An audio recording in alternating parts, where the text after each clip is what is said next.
Welcome, Roster Wars, to the United Nations Rookie Summit. I'm your host, Corbin, joined as always with Ross and Mr. Tyler, the birthday boy. How are we doing today, boys? I'm I'm great. doing great, Tyler. How was your birthday? Yeah, we don't talk about that. No, that's some private stuff. Yeah, Doesn't want I to get feel into all I the feel crazy old, details. so everybody's making fun of me. How old are you now, Tyler, if you don't mind me asking? 47. Yeah, It's a kind ripe of young funny age because still. I remember thinking about a buddy's dad who came to play ball with us when I was like 25, and his dad was like 45, and I remember thinking, "Geez, that guy's still playing ball at a Yeah, high level of slow pitch. That's crazy." yeah, high level. The And lowest then level you could possibly be at. and now I'm still playing ball, and I'm playing. You know, I'm like, oh, it's not that hard. Well, still young at heart. You just heard a lot more. Yeah, no, I mean, I know I have no room to complain, but I definitely feel that it's true what they've always told us. But roster words today, we are going to be breaking down the linebacker class. I think everyone got a kick out of our quarterback episode. So we're going to move it to the defensive side of the ball here. We've got four guys to discuss today: Arvell Reese, Sonny Styles, C.J. Allen, and Anthony Hill Jr. Afterwards, we're all going to rank those four prospects, and we're going to give you a sleeper pick as we prepare for RFA coming up not too far from now. But before we get into that, Tyler wants to take a look back at last year. We'll take a look at our rankings and sleepers from 2024, or 2025 rather. Tyler, hit us with it. All right, so the guys we did last year were Carson Schweschinger and Jihad Campbell, Danny Stutzman, and Barrett Carter. Now, I'll tell you the stats before I go through the ranks, or how we rank these guys. So, Schweschinger, of course, won Defensive Rookie of the Year. Had 156 total tackles, 2.5 sacks, 2 interceptions, 3 pass defense. He was drafted by the Browns, round 2, 33rd overall.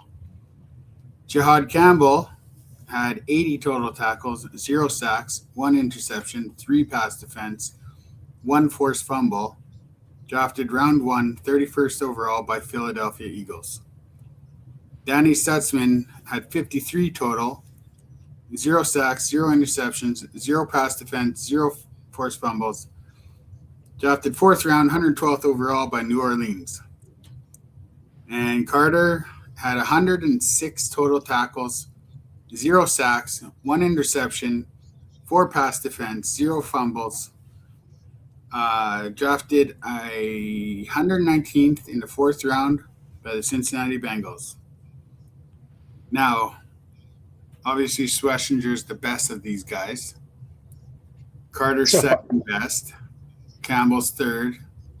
Stutzman's fourth. That's how I would see it just by their stats. How we ranked them: Ross had Campbell first, then Schweschinger, then Stutzman, then Carter. Corbin had Campbell first, Schweschinger, Stutzman, and then Carter. And then I had Schweschinger, Campbell, Stutzman, and Carter. wow, you really fucked up that Carter Stutzman pick there, Tyler. Well done. I picked them at the same place as you. I know, I'm just joking. The hell you talking Go ahead and flex. You got Schlesinger. You had him ranked 1. Take your victory lap. Well, he was the best looking guy of the group, so that's how I. He's a handsome man, but I think when we found the landing spot, or for me personally anyway, I definitely had him a little bit higher as well. And then knowing that Campbell went to the Eagles, who were questioning if he lined up as an edge as well, so I think that definitely hurt his value as his alignment. So yeah, knowing what we do with the landing spot, I definitely had Schlesinger slightly ahead. But this is 1 year; things could change as well. So Barrett Carter got time on the field in a terrible Bengals defense and actually fell into some tackles, but Stutzman is maybe playing a long game. Maybe he'll get some time eventually and develop and get on the field. Now, I'm going to go into our sleepers because obviously we all had rockin' sleepers last year. So Ross picked Sean Dolek, who had 25 total tackles, 0 sacks, 0 interceptions, 0 pass defense, 0 forced fumbles. He was undrafted and obviously signed with the Rams. Still with the Rams, I believe. I took Jay Higgins, who had 10 total tackles, 0 sacks, 0 interceptions, 0 pass defense. He did have 1 forced fumble. He too was undrafted by the Ravens, or signed by the Ravens. And Corbin took Tyreen Powell, who didn't see the field, didn't record a stat, and he was undrafted, and he's with the Saints right now. So I would not say that we really, none of us hit. It's just Sean Dolak's a hit, man. I'm telling you, he was undrafted. I think I picked him at the time to be a late round pick as well, and he's still sticking around. So come back in 3 years' time and tell me about that Sean Dolak pick. I'm telling you. Yeah, we're not wrong yet. We're just early. No, it's Jay Higgins' year. I mean, Queen's gone, right? No, not Queen. Yeah. No. Same with whoever I draft. No, whoever I picked. Yeah, it's his year too. Totally. Queen was in Pittsburgh last year. Stutzman and Powell are just Teddy Buchanan, Roquan Smith. Buchanan. Yeah, no, Higgins is screwed. Never mind. And I do want to say, too, Jihad Campbell, a bit buried on the depth chart in that linebacker room, but I still love the prospect. I think he's going to do great things in Philly. At least I hope he does. I spent a second-round pick on him, so kind of need him. Yeah, everything I read is that Dean is gone this year, so Campbell will get more of a chance. Yeah, who could have seen that coming? Nakobe Dean, the greatest linebacker prospect we've ever seen come through. Yeah, it's going to be Zach Bond and Jihad Campbell. That's what I'm ready for this year, so we'll see how it goes. He's got some time to still usurp Carson Schlesinger as the number 1 in the class. Time will tell. But we've got a stacked lineup for us today, guys, so let's hop into it here. We're only going to go over these top 4 guys, but I was talking with Ross before the call, and this is a pretty solid linebacker class. I think you're going to see a lot of guys go in day 2. We're trying to focus more on off-ball linebacker, but, Arvell Reese, obviously, people have kind of pegged him in that Micah Parsons role. He has the ability to be an off-ball linebacker and rush off the edge, too. So he's a little bit more of a hybrid. So we'll kick it off with him. Arvell Reese out of Ohio State. He's only 20 years old, a junior coming out. He's a high school state champion, college football national champion, an All-American, the Big Ten linebacker of the year. And I think he was an academic All-Big Ten player as well. So, yeah, he's just racking up the accolades. He's 6'4", 241 pounds. No RAS score on him yet. But he did run a 4.53 40-yard dash with elite splits. There was no explosive or agility training. Just as a reminder on these RAS scores, the explosion scores are vertical and broad jump. The agility testing is the 3-cone and the shuttle. So he did not do those 4 tests to give us a RAS score. But last year in 14 games, he had 69 tackles. 34 of those were solo, 10 tackles for loss, 6.5 sacks, and 2 pass breakups. 2024, he played 16 games, 43 tackles, 18 of those were solo, 3.5 tackles for loss, and half a sack. Obviously, he's a fantastic athlete. I mentioned before, he has the versatility to play off ball and off the edge.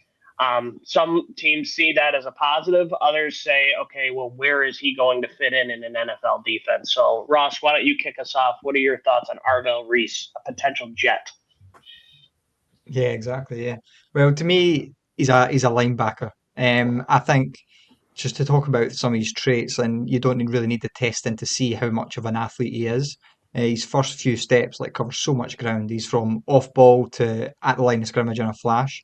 And when he's there, he's taking on blockers with aggression. And he can make as many plays as he can. He's always around the ball. And I can see why people see him as maybe an edge defender because he lines up all over the place. He lined up as an edge but it's more like a stand-up edge, stand up on the outside. And what he was doing then was he was setting the edge as a run defender, which is not really easy to do. And he's got really long arms, so he can control the line of scrimmage. And he plays, like I said, he plays with violence, and he's got jolt in his hands as well to like blow up guards, blow up the pulling blockers. And but to me, when I say he's a linebacker, is I think he's sort of a football IQ, I suppose. Like he sort of knows where the play is going, and he's got the athleticism. He's got the the insight to where it's going to fly through the trash and be in pursuit of the ball carrier. And when someone's that athletic, when someone's that fast, they can sometimes lose control a wee bit. But he's a decent tackler. In fact, I think he's a really good tackler. And he always stays in control. So when someone gives him a little bit of a hesitation, he mirrors that and he's able to stay in control and make the play. He's one of the best arm tacklers I've ever seen. Like no one gets away from his arm tackles. And I think what a big benefit of him transitioning to the NFL is the defense that they played in. So obviously it was a Matt Patricia defense, and obviously Matt Patricia, we've got a Lions fan and a Patriots fan here. He maybe didn't have the greatest of endings to his NFL career, but he was in the NFL for a long time, and that's an NFL style defense. And so his transition to the next level is going to be really, really smooth. And in terms of what we see as an edge rusher, I think he's quite limited in terms of moves and technique. He's got his limitless, I suppose, athleticism. But I see him as perfect for like stunts and delayed blitzes, and that's like a linebacker being used as a rusher rather than like a full time edge defender. I was thinking someone like Frankie Louvu in terms of usage, not in terms of the player, but just in terms of usage, where they're an off ball, but they're used to rush the passer. And I think his best rushes came on those delayed blitzes when the offensive line didn't know where he was going or not. Um, so yeah, there wasn't many negatives. Maybe coverage is a bit more of a projection. He wasn't really asked to do a whole lot of it. He's basically just a around the line of scrimmage kind of player. But yeah, I've no real problems with him as a prospect, to be honest. My problems are maybe comes with who's drafting him and what his plan is before I really have like a fantasy take, I suppose. Well, if he goes to the Jets, what's your take then? Like, is that a favorable destination in your opinion, or would you rather see him maybe slide down a couple spots? Because I don't see him getting out of the top five. Jets are Yeah, always a favorable spot. I don't trust the Jets to do anything, to be honest. So I think so. We're maybe looking to be having. We really need an edge defender. So I think if he went to the Jets, he'd play a bit more edge, which is not ideal, which is not what I would want for fantasy purposes anyway. I see him as a linebacker who can rush the passer and who you can move around the line of scrimmage. So someone maybe a bit more creative. I'm not sure how creative Aaron Glenn can get, but I would prefer him to maybe go somewhere else. So maybe even somewhere like Arizona, who are at three. I don't know how far he can fall, I suppose, other than that. But yeah, wait and see on the Yeah, Jets. to pick up on some of Ross's points there, like the tackling, he had 4 missed tackles in college, so that's pretty good. I mean, um, and like what you're saying about playing the edge, any success he had in college playing the edge was due to his athleticism. It has nothing to do with his technique because he doesn't really have it. So it would be a real disservice to them to play him on edge. Any team that gets him, like he should be, he has the potential to be a 3 down back, like linebacker, and playing like off ball or something would probably be beneficial for him. But yeah, edge isn't his position. So I kind of see it that way also. I think at least in his first year, he's going to see a lot more off ball looks, but he obviously needs to add a little bit of weight in order to be a true anchor on the edge. Now, just going off of what I have seen with Aaron Glenn's defense is they want their defensive ends to be on the bigger side. Like you just moved on from Jermaine Johnson and, correct me if I'm wrong, but he's a little bit of an undersized guy, more of that kind of Sam role, right, Ross? He's not, like a 260, 270 pound guy. I think he's like, what, 240, 250? in that Around range. that, yeah. We've got Will McDonald, who's like a very lightweight guy as well. So yeah, Yeah, I think like they're that. looking to add size. Yeah, so that's my point is the Jets have kind of added some of these smaller speed kind of rushers, and Aaron Glenn is more he wants bookend can crusher defensive ends. At least that's how it was with the Lions. So with Arvell Reese, I see him used mainly as a chess piece. You know, he can play off ball, he can play on the edge. You know, he's not really taking true edge reps; he's taking Sam reps. I do think that he could be effective as a pass rusher as a rookie, but like Tyler said, he is a little bit raw. You know, he really relies on speed to power, power speed. He doesn't have, you know, that pass rush arsenal, anything like that. I think he has the potential to get there, but the pass rush needs work. All that being said, he's an elite run defender. You can kind of move him all over the defense there. I do think that he has the potential to play on all three downs as a rookie, but I think you have to be creative in your usage with him. I like the Jets taking David Bailey at 2. I know that he's really risen up as potentially the number 1 edge in the class. He's got the crazy athleticism. He was on a great defense. You know, he turns the ball over too. I think he's more of a true edge type player that the Jets can get immediate production out of. I do still think that Arvell Reese is a top 5 player.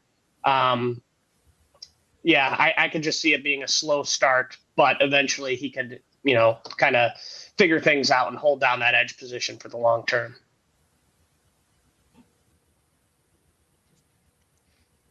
How do you value guys then? So I'm sure we'll get to our rankings later on, but thinking about Jihad Campbell last year, like my big concern was as a fantasy producer, like the fact that he's going to be playing edge, the fact that he's going to be moved around. So let's say Reese goes to be a linebacker who's going to play some edge snaps. Do you think that's valuable? How would you like your fantasy linebackers to be aligned?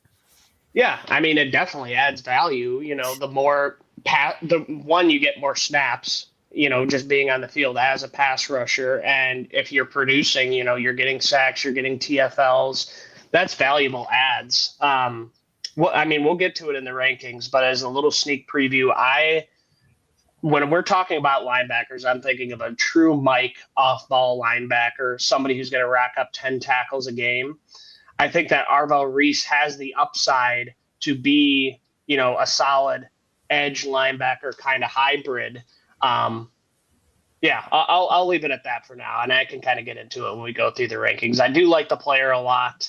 I just don't think that being a true off-ball linebacker is in his long-term projection, and that could help or hinder him.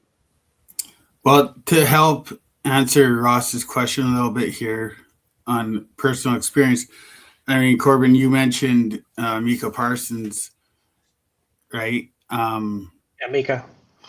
Now I have Parsons in another fantasy league I'm in, and the stats are different from roster wars and linebackers and edges get way more points than in roster wars, so it's a little different. But Parsons is like one of the lowest ranked like DEs. Like he was listed as linebacker when I first got the team.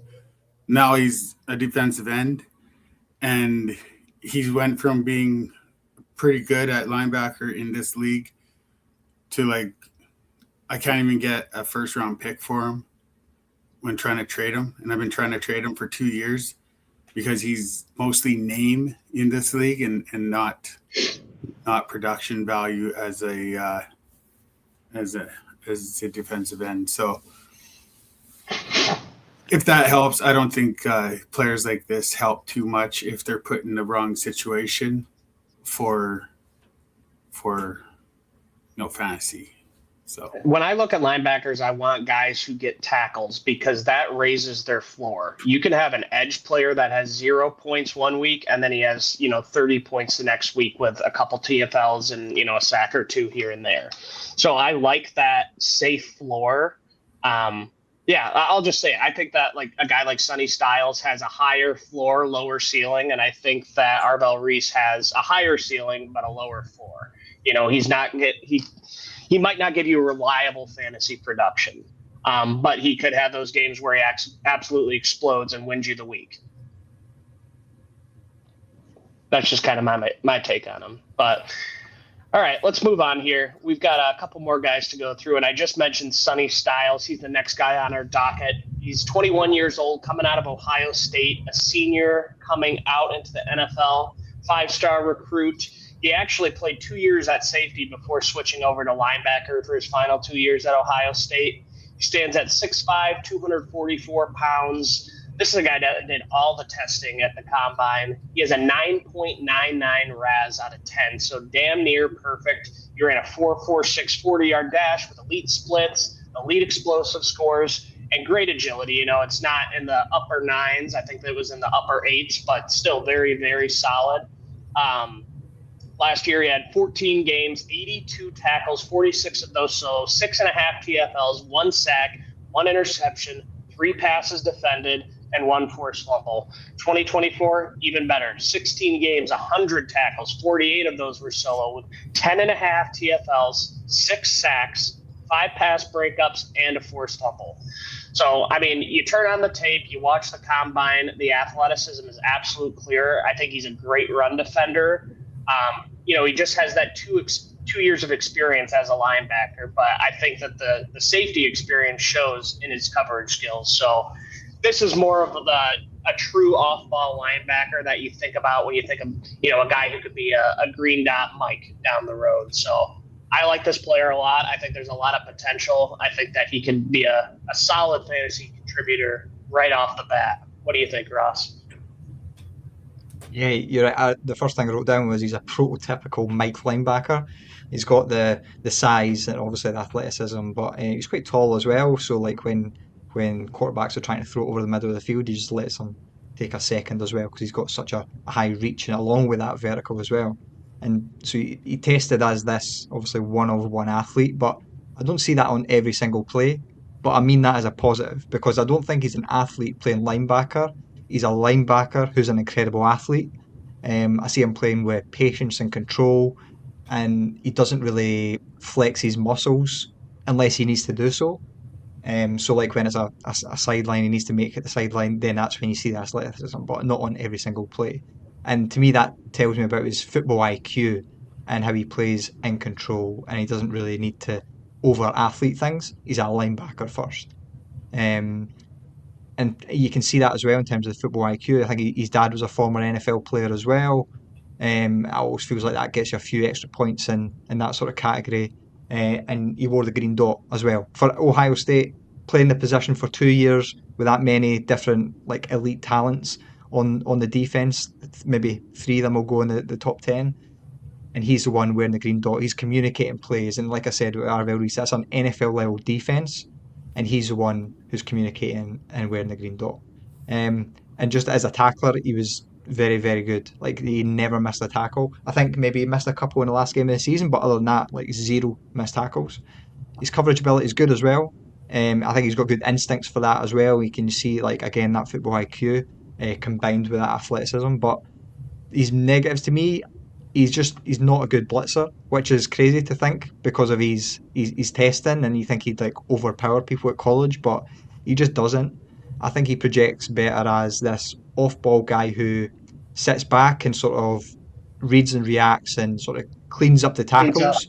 Yep. Yeah, as opposed to like the on the front foot making things happen and being aggressive.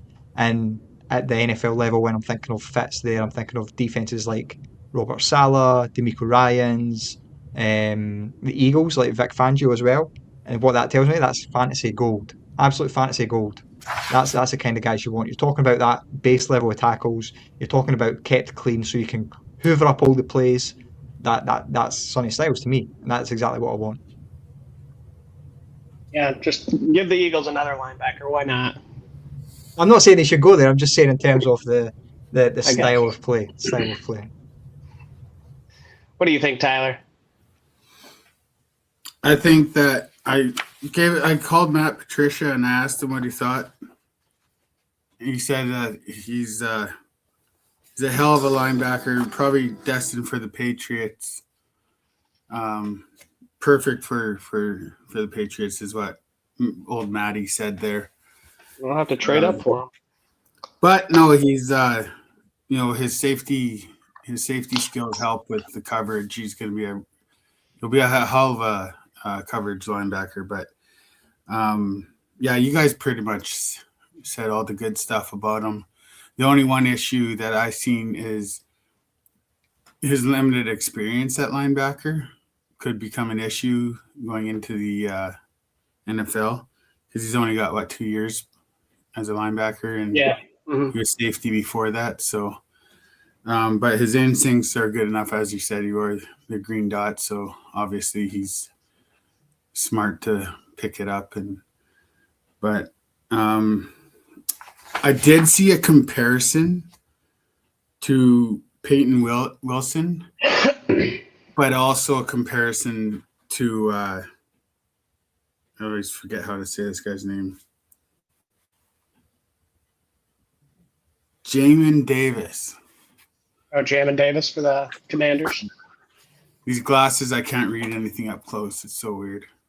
I remember Jamin Davis. Yeah, I mean, I don't think that Wilson or Davis were really known for their coverage, and I think that he's the best coverage linebacker in the class, and that might not translate to stats fantasy-wise, but that's going to get him more snaps on the field. He is a true three-down linebacker as a rookie. He's elite in his run defense, very solid there, clean tackler. He's got the athleticism, the range to run sideline to sideline. So he's got all the makings of being that green dot guy, that three-down linebacker that we covet in roster wars. The biggest knocks, I think that Ross mentioned this, is, he's got modest pass rush potential. He's not best used as a blitzer. He can do it.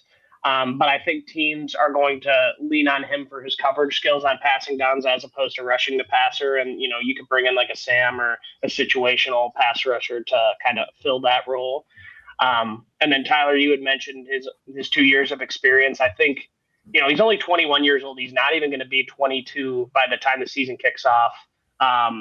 His birthday's in November, so we'll be halfway through the season by the time he's 22. He's got a lot to learn. He's still kind of understanding, his gap responsibilities, kind of diagnosing different blocking schemes, but that's all coachable. I think that he has solid instincts and the baseline is there.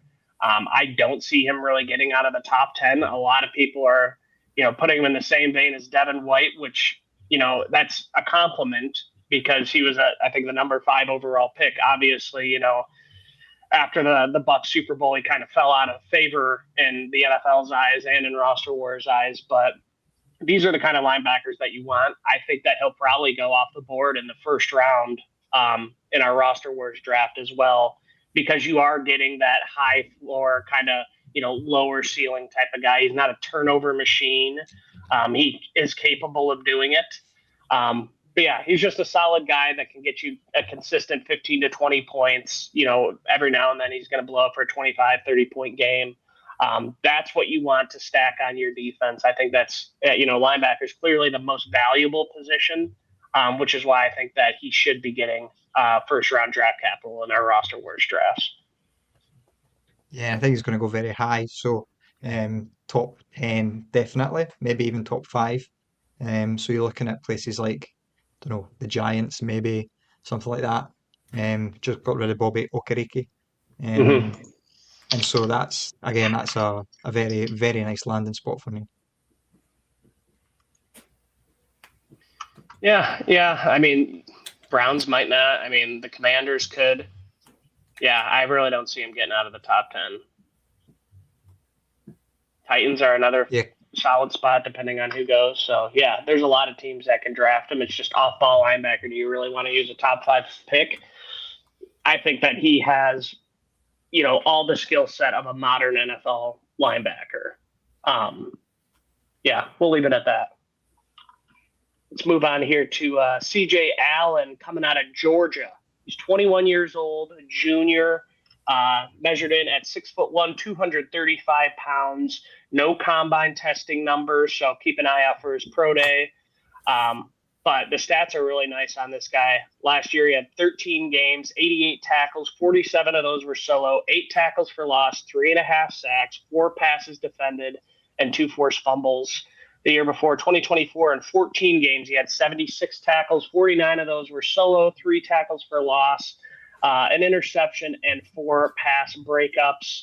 I think that this is a guy that shows up in clutch moments. He's a great leader on defense. He's got the chops to be that grindak kind of guy. Very instinctual against the run. Elite and an elite run defender. And he's very clutch too. He had 2 forced fumbles. His 2 forced fumbles were against Kentucky and Auburn, which were critical for Georgia to win those games. And then in Tennessee, they went to overtime. He had 11 tackles in those games. So in these tight games where, you really need somebody to rise to the occasion, he did that. Obviously, Georgia didn't do what Georgia normally does this year.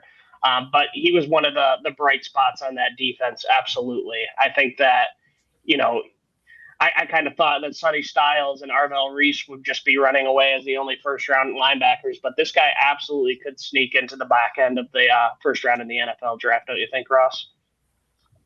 Yeah, definitely. I do really like Allen, and it's more of the same in terms of green dot, like you mentioned, that Georgia are calling the plays, and when you watch him, he's always pointing, he's always telling people where to go, like he's always communicating, and you can see that sort of show up in his play recognition, like the first couple of steps are always in the right direction, as if he knows where the play is going. I also seen a rumor recently that he was the one calling the plays on the field for the defense as well, not just like communicating the plays that the defensive coordinators called, but he was the one calling the plays a lot of the time, which is insane if it's true. But yeah, I think he had moments of really good coverage as well. I think he moves well in general. I don't think he's consistent in that, but I think that's normal, especially when you go to be a linebacker in the NFL. You're not going to be great in coverage on every single snap. He's built a bit different to these guys. He's built like a sort of bulldog, sort of pun intended. He's short, but he's like stout and he's thick. But I think his arms are a bit shorter, and sometimes I can see him struggling to disengage from linemen. And it might not matter when he can sort of beat them to the spot, but it feels like he could be bullied at times, and I see that especially when he's not the aggressor. Like when he's aggressive moving forward, then it's different. But when the linemen are coming to him at the second level, then sometimes he can get locked up a wee bit. Um, but yeah, like he's played for 3 years and he was on the field as a true freshman as well. I seen that he had meniscus surgery this year, and that was like during the season. You might not have noticed because he left the Texas game early, had meniscus surgery, and he was back 2 weeks later. He missed 1 week, and I did see maybe a slight difference in his explosion and violence, I suppose, in the last couple of games. But and I don't know if that's why he maybe didn't run at the combine.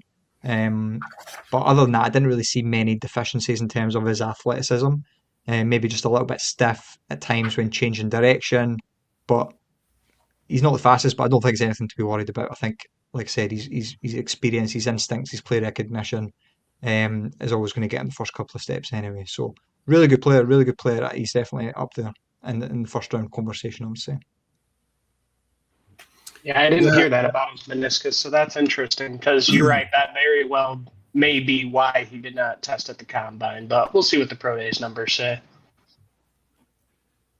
Yeah, he was a two-way player in high school too, and he won the what's it called? The 2021 Region 3 AA Player of the Year honors, as he played linebacker and had 84 tackles, while also playing running back, where he ran for over 1,600 yards and 26 touchdowns.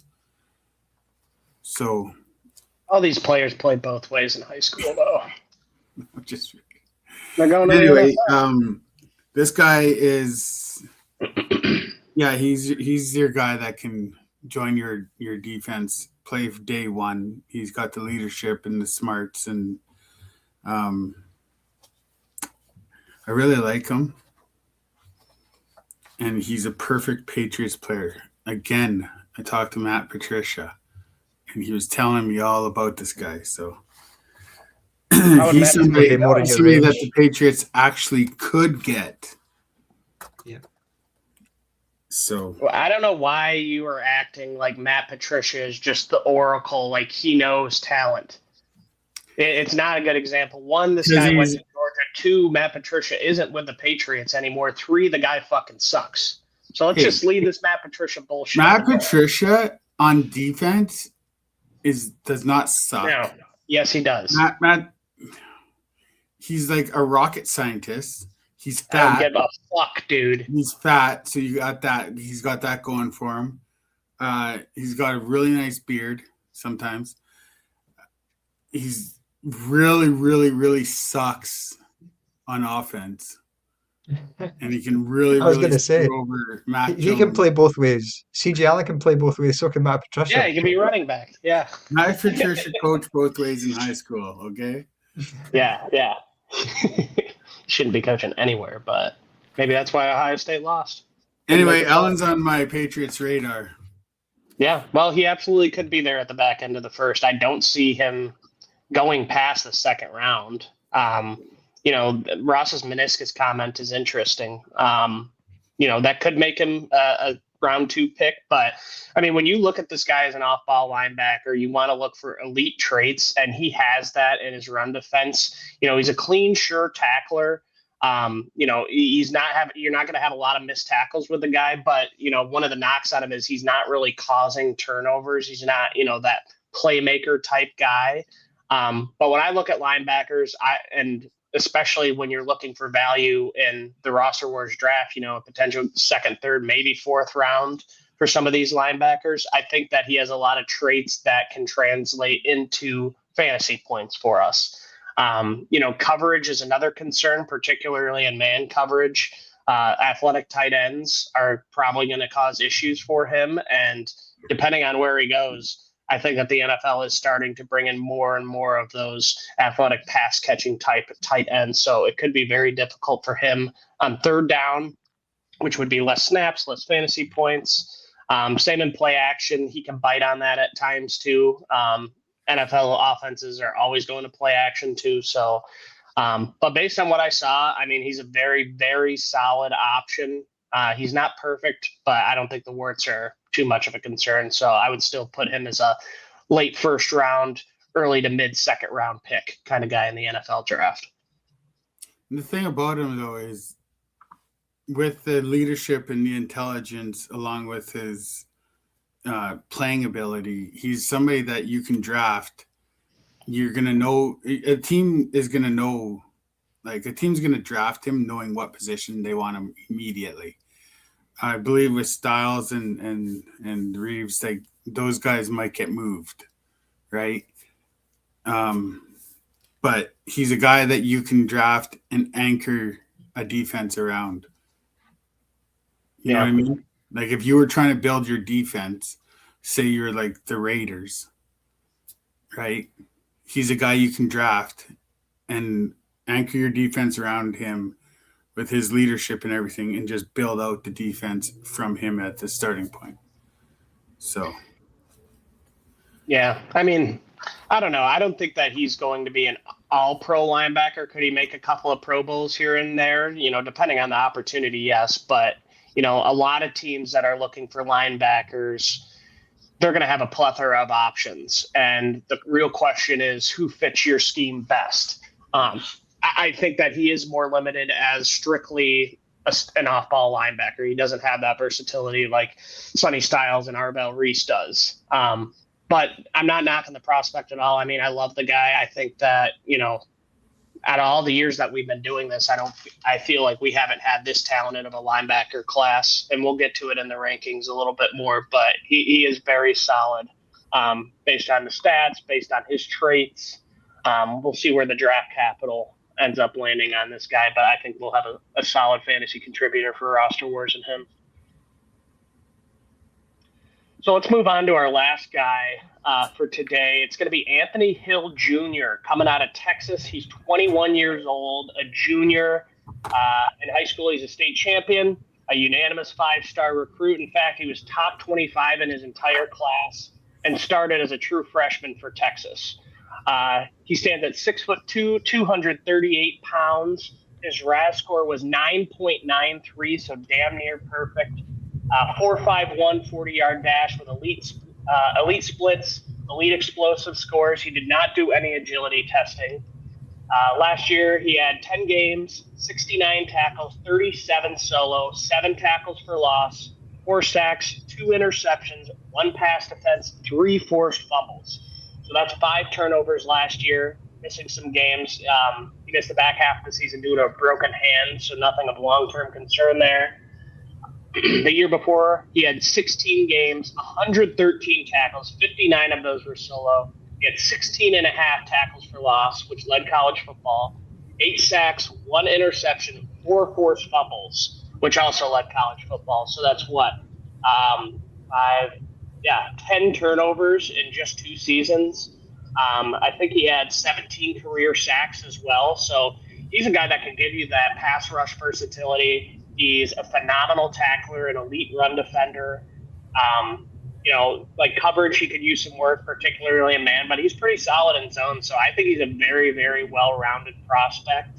I would say that he is right up there with all the other guys that we've talked about. He has the potential to be that 3-down linebacker. We have not had 4 guys with that potential in recent years. So, Ross, what are your thoughts? Yeah, again, you talk about this is a really good class, and this guy's the 4th guy we're talking about, where alternatively would maybe be up there a bit more. And to be honest, he might not even be the 4th best guy in his class, but I'll save that. I think he's got decent size. He's 6'2", but 240-ish. That's good enough, and he's got really long arms, and in general, pretty smooth moving around, and you'd expect that with the combine numbers. I think he's decent in coverage as well, and like you said, he's just filling up that stat sheet, and that defense has been pretty good over the last few years as well. So he's not just doing it on a lower level program. Green dot as well, just like the other guys in the class. And he's been a starter for 3 years. Started in his freshman season, and he's only like 20, 21 years old as well. So really, really young. And when you get linebackers into the NFL, they do take time. And I think Anthony Hill Jr. is maybe going to take a little bit more time than the other guys. I like that you talk about he really missed tackles. It's a really, really elite level there, and he forces a lot of fumbles as well. I don't know how he does it because he does tackle a bit high, but maybe that's just a case of poor technique, but he gets results done, and that's always going to work for him. I think he's good when he's kept clean, and when he's in like the muck and bullets of the line of scrimmage, the trenches. I feel like he doesn't belong a wee bit, and he lacks a little bit of the violence and aggression that I usually like. Giving him open sideline to run towards, and he's absolutely fine. But if he maybe needs to make it through some traffic, that's when I think it's less consistent for me, and that's why I think he's maybe going to take a little bit more time to develop than the other guys. I don't see it straight away, but like I said, he's got all the athleticism, a lot of the tools, and he's very, very young, and he's played a lot of football already as well, which is always going to help. Right. He grew up in Texas, and then when he finished high school, he chose Texas. So is he going to be willing to leave Texas? Because he seems why would you leave? Seems like he didn't grow up in Alaska. But if you've got a big program, then stay in the big program. No, yeah, everything you guys said checks. He's great. Did you know that he was a high school star, but he didn't play 2-way? So disappointing. Put him down the boards, and he didn't play running back. That's right. He just doesn't have it. He doesn't have it in him to play running back. So yeah. That's fine. I think he's a good enough linebacker. The only thing that I've seen in my reports that I don't think you guys mentioned is sometimes he overplays a play and gets out of position. I'm not sure if one of you mentioned that, but he's with his aggression and his speed. Sometimes he'll take off and yeah. Yeah, he can be a bit over aggressive at times, which results in over pursuing. Running back can cut back, and that's a miss. Ross, I do like that you mentioned that he's a bit of a high tackler, but it doesn't really result in misses. It just kind of results in the running back getting an extra couple of yards here or there. He needs time to drag him down, but once he has his hands on him, like they're done. It's just a matter of when you want to see them, get stopped right then and there as soon as you make contact.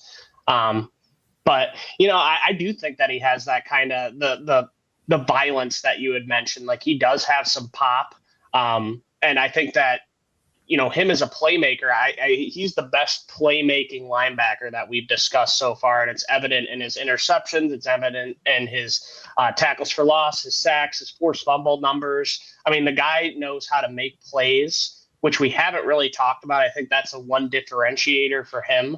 And we've kind of talked about when these guys do diagnose it's a run and they're hitting that gap, they can get washed down by offensive linemen. I mean, these guys are all sub 250 pounds. Like gone are the days of Ray Lewis who could just like stand in a gap and just be an anchor right there. Like these guys are playing with speed. They're shooting the gaps and getting into the backfield and making the play.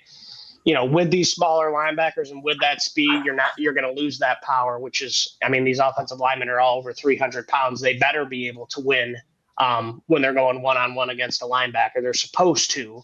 But I mean, I think it's solid enough. It's not anything of real concern. But Ross, I wanted to ask you why you think that he might take a little longer to develop, because I think he's pretty ready to step in and go right off the bat. It's just, I don't know, maybe I feel like he's a bit maybe more hesitant at times, and maybe I don't see the same cerebral nature that I do from the first three. To me, that's what gets you on the field in the NFL early, because it does take time, and it's just a position that will always take time. And I was thinking about Jack Campbell, who we had a few years ago, we rated very highly, we really liked. It took him a couple of years to get going, but obviously last year he was a very good fantasy producer. But I'm just thinking in terms of, in general, it takes time. And the first three guys we talked about for me, and we'll get to the rankings, I'm sure, are the exceptions rather than the rule. And to me, Anthony Hill's not quite there yet. And to me, it's maybe just the play recognition and being a couple of steps behind and making it up with his athleticism in situations. I mean, there are situations where he's making the great play, but to me, it's maybe consistency. He's not as consistent as the other guys. But you're right. You make a fair point about his playmaking ability. Like he does make a lot more plays than the other guys, and yeah, maybe if he goes to a certain situation that needs him on the field straight away, he's going to be able to figure it out as he goes rather than sitting for half the snaps or something like that. Mm-hmm. So yeah, all Yeah. depends on landing spot and what they're asking him to do as well. So yeah, like you said, maybe if he's kept clean and he's asked to do certain things, then he can be successful. Yeah. Mm-hmm. Yeah. I mean, I think that's a fair point. Like a lot. I think that we see one or two players. Like think about Sauce Gardner at the Jets, for example. He steps in. He's a Pro Bowler, All Pro his rookie year, and people forget that sometimes it takes 2-3 years for these players to Yeah. come into their own, and that's not just for cornerback; it's for other positions too. Wide receiver, we used to think the same thing. And then you get Justin Jefferson, you get all the Ohio State guys coming in, they're producing right off the bat. And so it can be tough. Not one size fits all for everybody. I think landing spot is huge. Some guys take a little bit more to adapt to NFL schemes. So, yeah, there's a lot of variables in play. But, in a vacuum, I think all four of these guys are in the first round conversation. Definitely Arvell Reese and Sonny Styles. I think that's a guarantee. But with CJ Allen and with Anthony Hill Jr., I could absolutely see them sneaking into the first round, both of them. It's not, a position where you typically draft linebackers that high, but the talent is there.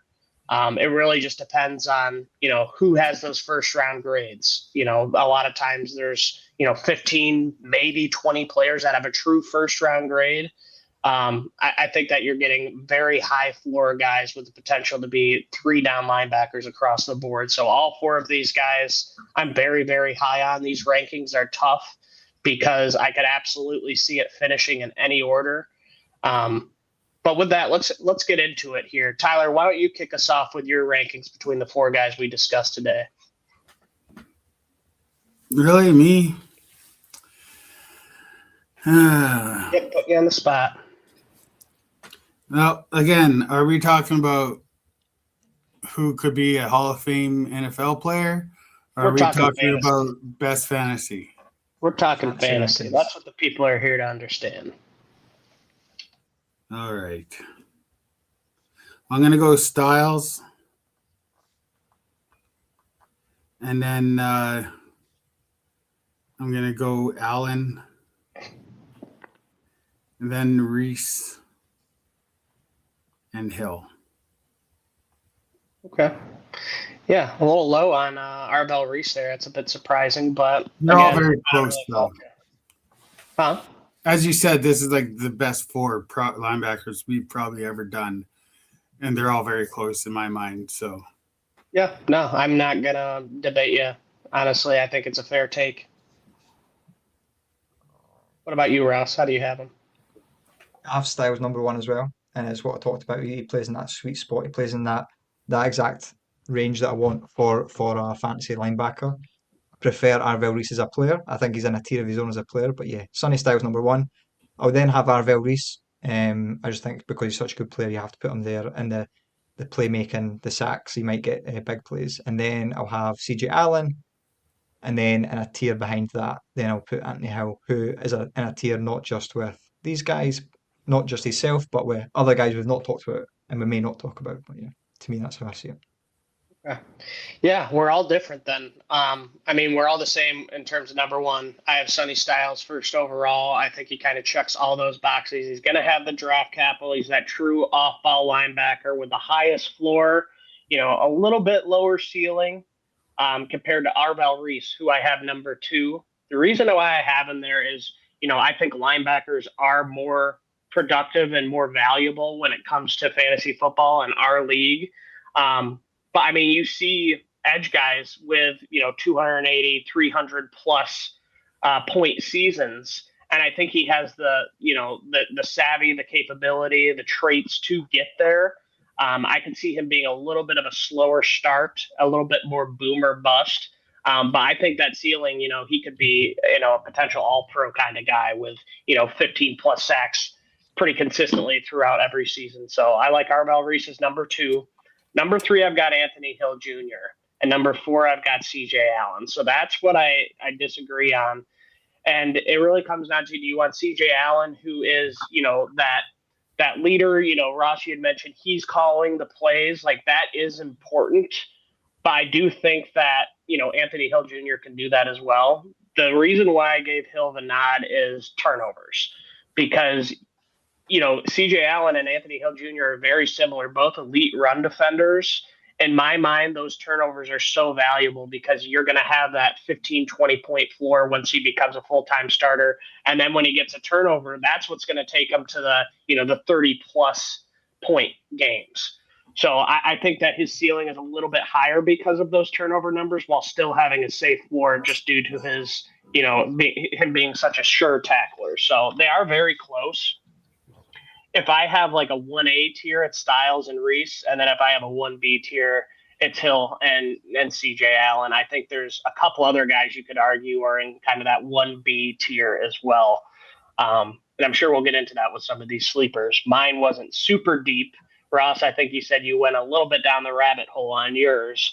But you know what, Tyler? Let's put you on the spot for our sleepers. Who do you have as your linebacker sleeper for the 2026 draft?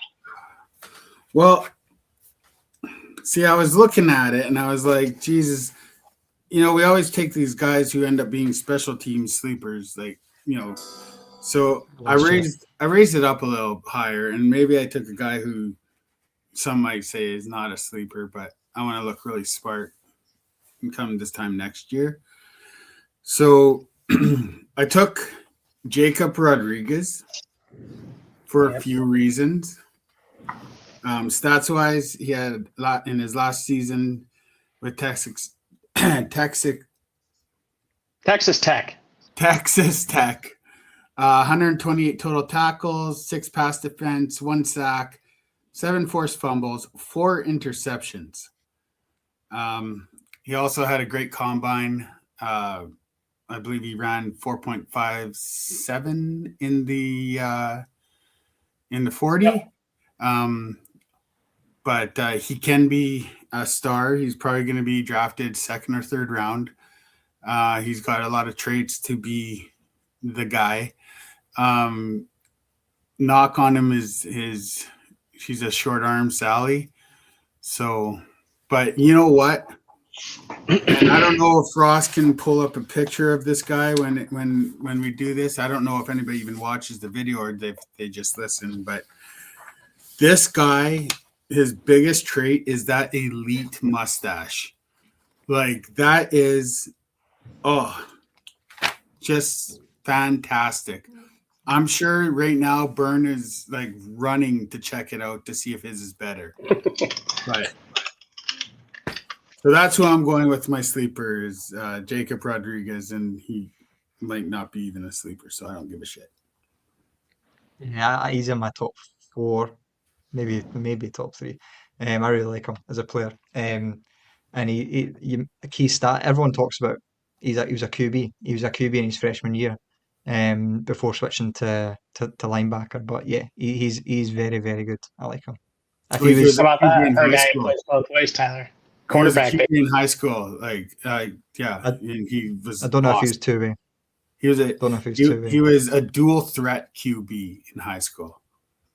That means you can't pass usually. But yeah, he's very good and fills up the stat sheet. Lamar. I think he's going to be great. If he was 3 inches higher, he'd be a first round pick. Yeah. Did you Jacob say Lamar Rodriguez. Jackson can't pass the ball? Typically, he said. He should be a wide receiver. Is that what you're saying, Ross? Never said that. Michael Vick Never was a once. dual threat too. Imagine It can Lamar pan out. Jackson as a Jet. Can you imagine? What if? You love talking about the Jets, Tyler. It always comes back to the Jets.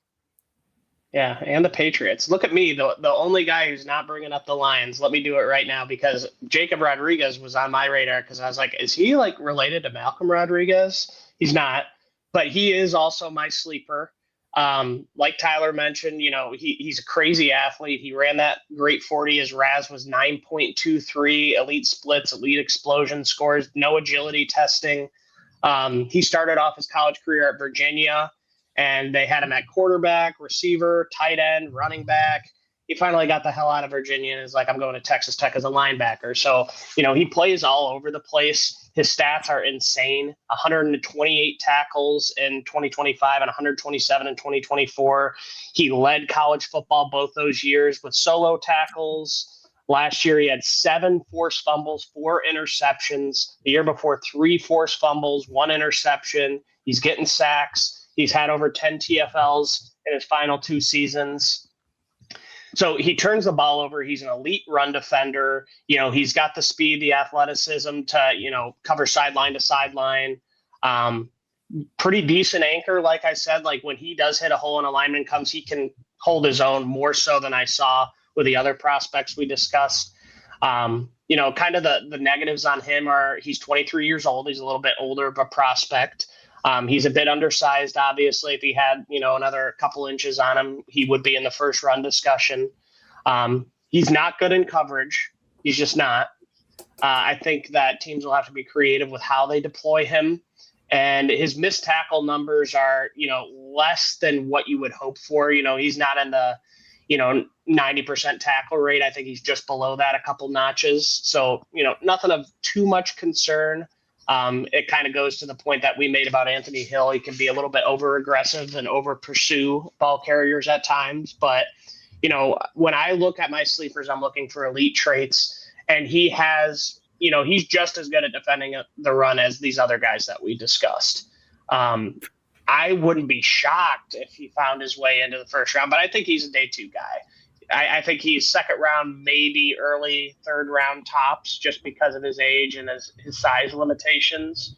But I mean, if you're looking for a guy who just knows how to play the game, who's smart, instinctual, a sure tackler, that's Jacob Rodriguez. Ross, I think you said that he could be a top 4, top 3 kind of guy, and I absolutely put him at 5, no doubt. Like, I wouldn't be surprised if he is the best linebacker in this class. And this kind of goes back to our rankings too. Draft capital is going to be more important than ever because you get a Carson Schlesinger who goes to the Browns last year and is the defensive rookie of the year, and you got Jihad Campbell, who pretty much unanimously everyone agreed he's the better prospect, who really doesn't do as much. It might take them some time to see, some valuable snaps and to, have them be a solid week in, week out fantasy contributor. but the guy's got the traits to do that. He's what I look for in my linebackers, and I think he has the potential to play all 3 downs if he can figure some stuff out with his coverage skills. Very good. I'm going to go a bit deeper with my sleeper. You guys are taking the easy route out, but no, I'm going to go. I could go very, very deep because I like a lot of these guys in the linebacker class. But I'm going to go for Keyshawn Elliott from Arizona State. Probably around 4th round pick, I would say, projected right now. But he was a 4-year starter. Started as true freshman at New Mexico State, then transferred to ASU after 2 years. And I really like what I see from him. He's got good pop in his hands to destroy blocks from linemen when he's been aggressive around the scrimmage and when they're coming up to him in the second level. And I think he can maintain gap discipline when doing it as well, and then make a play or allow someone else to do that. He's got nice long arm move to keep one free and make the play, and I think his strength in general is really good. I think he's got decent play recognition. And in coverage, he wasn't the best. I don't think he's a 0. He was taken off field in like obvious passing downs, I think, but I think he's got enough movement skills to hang eventually. So yeah, I think he was in general a really solid guy, and I like him as maybe a mid-round pick. Like I said, this linebacker class is really deep, so guys might get pushed later because they'll wait because it's such a deep class, but. That's a guy I'm looking out for anyway to see where he lands. Yeah, I have to put him on my radar because he was not. But you know what? Ross has had some early and often success picking these sleepers. So if Ross says he's a guy to look at, he definitely is. We'll have to check him out. All right, guys. We got this one done in just over an hour. Well done. Next week, we are going to be talking about another exciting position group. That is going to be the wide receivers. We've got 5 to discuss at this point, all 5 potential first-round picks. We've got another talented wide receiver class coming in, so you are not going to want to miss that one. Thanks again for everyone tuning in. Appreciate it, Roster Wars. Y'all have a good week. See you later.